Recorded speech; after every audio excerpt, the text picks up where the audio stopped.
Mesdames et messieurs les jurés, on ne présente plus mon client Vlad III Bassarab. De son surnom Vlad Tepes, l'empaleur, ou Dracula, ou le suppôt de Satan, suceur de sang pour les plus illuminés. Regardez-le bien. Voyez-vous des canines proéminentes? Non! Pourquoi? Parce que cet homme, assis sur le banc des accusés, est victime d'une honteuse campagne de diffamation, et pas seulement de la part de M. Bram Stoker. Objection. M. Stoker a rendu service à l'accusé en le rendant beaucoup plus mystique. Vous vous coltineriez l'histoire d'un psychopathe de Valak, rougeau et transpirant, vous? Eh bien moi, je vais vous prouver qu'il y a eu machination contre mon client, et qu'il y a un doute raisonnable, ainsi que des circonstances atténuantes.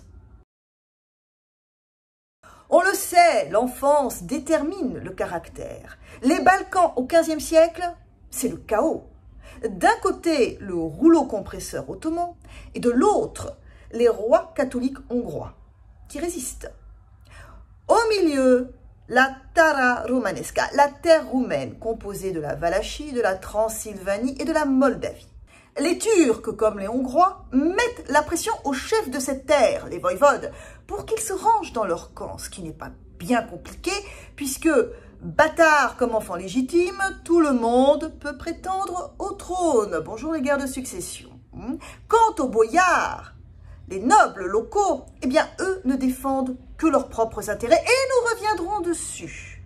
C'est donc dans ce climat délétère que grandit mon client Vladimir III. J'en arrive à la première injustice. Pourquoi mon client est-il surnommé Dracula, comme si c'était un nom sorti tout droit de l'enfer?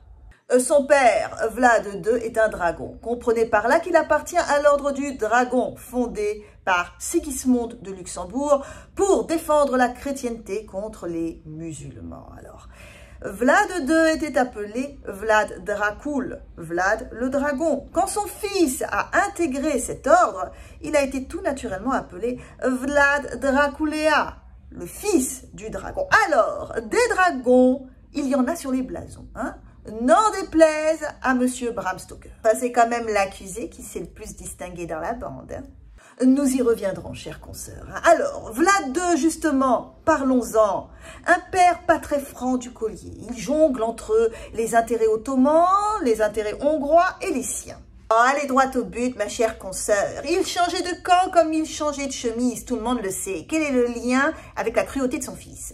En 1442, le voici, livrant au sultan Mourad 2 de ses enfants. Mon client, Vladimir III, alors âgé de 13 ans, et son petit frère, Radu. Voici 2 enfants, en plein cœur du royaume ennemi, priant sans cesse, la peur au ventre pour ne pas être exécutés au moindre coup de sang du sultan.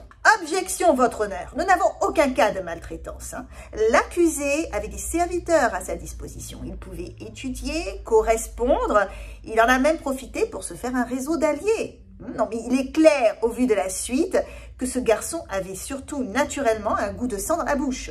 Oh, ce n'est pas parce que l'on joue avec le futur sultan Mehmed II que l'on en est plus heureux, hein, n'en déplaise à l'accusation. Surtout quand le père de mon client Vladimir II renie sa parole auprès du sultan Mourad, mettant en péril la vie de ses 2 enfants. Alors, imaginez le préjudice moral qu'a subi mon client. L'homme que vous voyez dans le box des accusés est un survivant. Cette période en tant qu'otage n'a pas transformé Vlad Tepes en sympathisant ottoman, non. Il a pu observer de très près leur ambition et leur puissance, et cela a alimenté sa résistance farouche contre leur expansion. En 1447, le père de mon client est trahi de manière ignoble par les boyards. Vlad II est assassiné, son fils aîné Mircea enterré vivant, les yeux crevés. Alors, mesdames et messieurs les jurés, vous trouvez cela très civilisé? De la sauvagerie! Qui n'aurait pas soif de vengeance? Qui ne sentirait pas la haine lui brûler les boyaux? Mais comment voulez-vous que mon client récupère son trône face à ces monstres, en leur servant du thé et des petits gâteaux? Sans parler des Ottomans qui veulent se servir de lui pour avancer en Europe. J'aimerais rappeler à la cour que l'accusé, qui se dit victime des Ottomans, a en 1448 profité de l'absence de Vladislav, le voïvode du moment, pour s'emparer du trône de Valachie grâce à des troupes turques prêtées par le pacha Mustafa Hassan. Seulement, comme il n'est pas très fort sans ses meilleurs ennemis, il n'est resté en place que 2 mois avant de s'exiler en Moldavie. Bravo le héros! Oh, ça va, hein, il n'avait que 16 ans. En 1453, la chute de Constantinople change la donne. Les chrétiens doivent utiliser tous les moyens à leur disposition. Jean Hunyadi, roi de Hongrie, qui part défendre Belgrade, confie à Vlad Tepes une armée pour défendre la Transylvanie et la Valachie. Et que fait-il? Il en profite avec l'aide de Boyar Valak pour reprendre le trône de Valachie en tuant en duel Vladislav en 1456. Voilà, les boyards qui ont massacré sa famille. Et pour les remercier, il les empale ensuite. C'est charmant. Objection, votre honneur! Mon client ne les a pas tous empalés. Si l'accusation parle du fameux repas de Pâques où 200 familles boyards ont été invitées, seules les femmes et les vieillards ont été exécutés. Les hommes ont été contraints de construire la forteresse de Poenari. Ils sont morts d'épuisement et d'humiliation, enfin. Mais je rappelle qu'ils allaient le trahir au profit de la Hongrie. Souvenez-vous de l'épisode de son père et de son frère. Que voulez-vous qu'ils fassent? Qu'il leur offre des œufs en chocolat?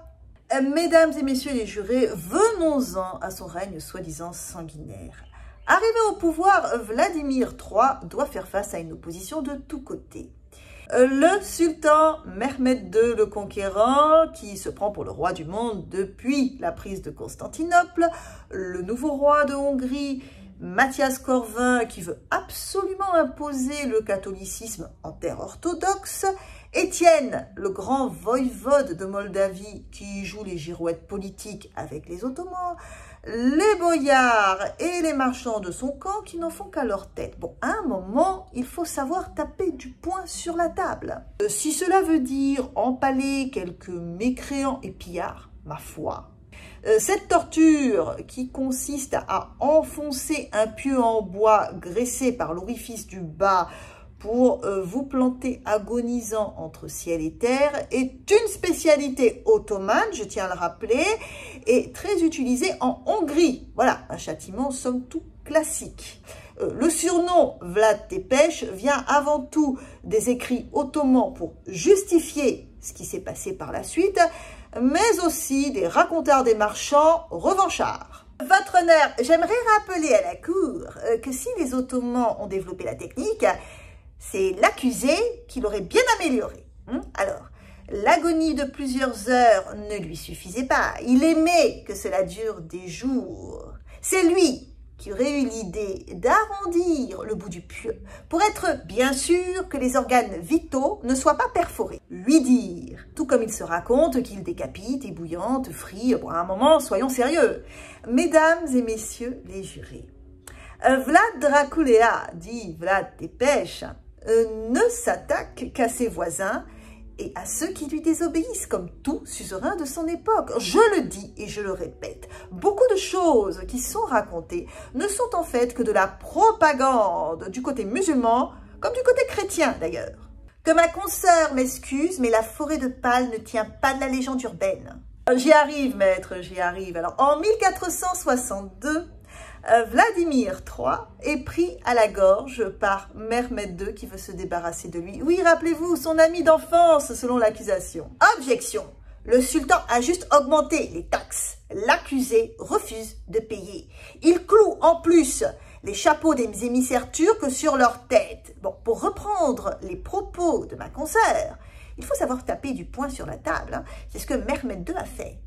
Quel autre choix avait donc mon client, véritable patriote, au pied du mur, si ce n'est défendre sa terre? Pour défendre sa terre ou sa position, chère consoeur, il va lancer un raid en plein hiver, massacrant tout ce qui respire le long du Danube. Il pousse le sultan à lever une armée de plus de 60 000 hommes. Et Vladimir III, pour lui tenir tête, n'a que 10 000 archers à cheval. Alors, n'insultons pas notre propre intelligence. Mehmed II n'est pas venu sauver la Valachie de Vlad le sanguinaire. Il est simplement venu le remplacer par son petit frère Radu le Beau, alias le pantin ottoman. Ma consoeur voulait sans doute qu'il place un Anatolien pur souche sur le trône valaque. Mais comment voulez-vous qu'il s'en sorte? Alors, oui. Mon client est un sanguin, il peut lui arriver d'avoir des accès de rage et de violence incontrôlables. Quel doux euphémisme! Il peut parfois dépasser les bornes, mais c'est un fin tacticien, il utilise ses connaissances en turc pour s'infiltrer dans le camp ennemi et causer des dégâts tant psychologiques qu'humains. La guérilla, quoi! Mon client a été trahi. Mathias Corvin, roi de Hongrie, lui avait promis une aide logistique pour mener une grande croisade contre les Ottomans. L'aide ne viendra jamais. Mon client a été dupé par ses propres frères chrétiens parce que Mathias Corvin n'a nullement l'intention de l'aider. Radu, à la tête d'une forte armée turque, convainc une partie de l'armée montée par mon client à le rejoindre. Radu poursuit son propre sang, son grand frère, celui qu'il a protégé chez les Turcs, jusqu'à la forteresse de Poenari. Mon client, acculé, réussit à s'échapper du siège de Poenari en passant à travers la montagne. Donc il part en Transylvanie, rencontrer Mathias Corvin, qui, pense-t-il, veut l'aider. Arrivé à Brasov, Mathias Corvin l'arrête au motif que Vladimir serait allé trop loin. Mathias Corvin a surtout vu le vent tourner et voulait s'en sortir indemne. Mon client, Vladimir III, est emprisonné 12 ans à Buda. Une fois libéré, il retourne chez lui en Valachie. Il réussit en 1476 à monter de nouveau sur le trône qui est le sien. Sans effusion de sang, pour quelqu'un que l'on dit sanguinaire, avoir la majorité, bon, on s'interroge. Hein. En décembre de la même année, son assassinat, aussi nébuleux que sa vie, prouve que les gens avaient surtout peur de son charisme. Ou sa sauvagerie, hein, l'accusé n'a rendu personne indifférent. Au point où son corps reste introuvable, nous n'avons que des conjectures. Oh, de grâce, nous savons que sa tête a été remise au sultan Mehmed II. La peau de son visage rembourrée, s'il vous plaît, chère consoeur, ce n'est pas pareil. Hein, et le sultan l'a d'ailleurs exposé sur un pieu, et voilà. Et ça nous donne des leçons de morale. Mesdames et messieurs les jurés, mon client, comme le dit Nietzsche, est avant tout un humain trop humain. Alors, à défaut de clémence, je vous demande un peu de bon sens par rapport à ce qui est dit sur lui. Mesdames et messieurs les jurés, ne soyons pas dupes. La défense voudrait que vous arriviez à un doute raisonnable. Il n'y en a pas. L'accusé reste un des hommes les plus sanguinaires de son époque. Hein. Et déjà, il pourrait s'estimer heureux. Grâce à M. Stoker et aux autres, il est rentré dans la postérité. Hein. Que demander plus?